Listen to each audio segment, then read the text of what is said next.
અમદાવાદમાં શૈક્ષણિક સંસ્થાઓ પર તંત્રની તવાઈ. ડીયુ પરમિશન વગરની શૈક્ષણિક સંસ્થાઓને સીલ કરવામાં આવી છે. દક્ષિણ પશ્ચિમ ઝોનમાં એએમસીએ શૈક્ષણિક સંસ્થાઓને સીલ કરી છે. બોપલ, સરખેજ, જુહાપુરા, મક્તમપુરામાં કેટલીક સંસ્થાઓ સામે કાર્યવાહી કરવામાં આવી. બોપલની Kidzee preschool, ancient, sprout, Euro kids સહિત 13 જેટલી સ્કૂલ છે તેને સીલ કરવામાં આવી છે. બાળકોને શાળાએ છોડવા આવેલા વાલીઓએ તંત્રના નિર્ણયને પણ વધાવ્યો છે. બાળકોની સુરક્ષા માટે તંત્રએ યોગ્ય નિર્ણય કર્યો હોવાનો વાલીઓનો મત છે.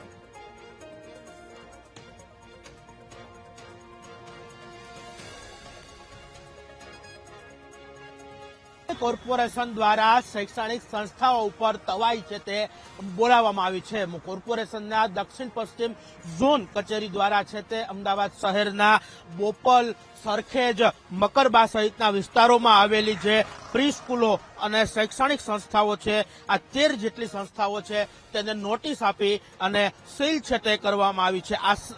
આ પ્રી સ્કૂલો છે તેમની પાસે બીયુ પરમિશન ના હોવાને કારણે હાલ આ તમામ 13 જેટલી જે શૈક્ષણિક સંસ્થાઓ છે નાની મોટી તેમને સીલ કરી અને પરમિશન લેવા માટેની કામગીરી શરૂ કરવા નોટિસ પણ છે તે ફટકારવામાં આવી છે. મહત્વની વાત છે કે બોપલ વિસ્તારની જો વાત કરવામાં આવે તો બોપલ વિસ્તારની Kidzee pre school, ancient, sprout pre school તથા Euro kids, can kids, new age school સહિત 13 જેટલી જે પ્રી સ્કૂલો છે તેમની સામે છે તે હાલ તવાઈ છે તે બોલાવવામાં આવી છે. મહત્વની વાત છે કે દક્ષિણ પશ્ચિમ ઝોન દ્વારા આ તમામ જે 13 જેટલી વાત કરવામાં આવે તો જે પ્રી સ્કૂલો છે તેમની સામે કાર્યવાહી છે તે હાલ હાથ ધરવામાં આવી છે. ત્યારે ન માત્ર બોપલ પરંતુ બોપલ, સરખેજ, જુહાપુરા, મકરબા સહિતના વિસ્તારોની અંદર આવેલી જે પ્રી સ્કૂલો છે તેમની સામે તવાઈ છે તે બોલાવવામાં આવી છે. દક્ષિણ પશ્ચિમ ઝોન દ્વારા આ 13 જેટલી શાળાઓ કે જેમણે બીયુ પરમિશન ના લીધી હતી, વધારાના બાંધકામની પરમિશન ના લીધી હતી,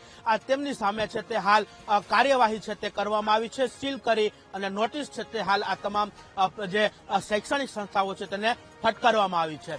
કેમેરામેન પ્રવીણ વાઘેલા સાથે શુભમ ભટ્ટ, વીટીવી ન્યૂઝ, અમદાવાદ.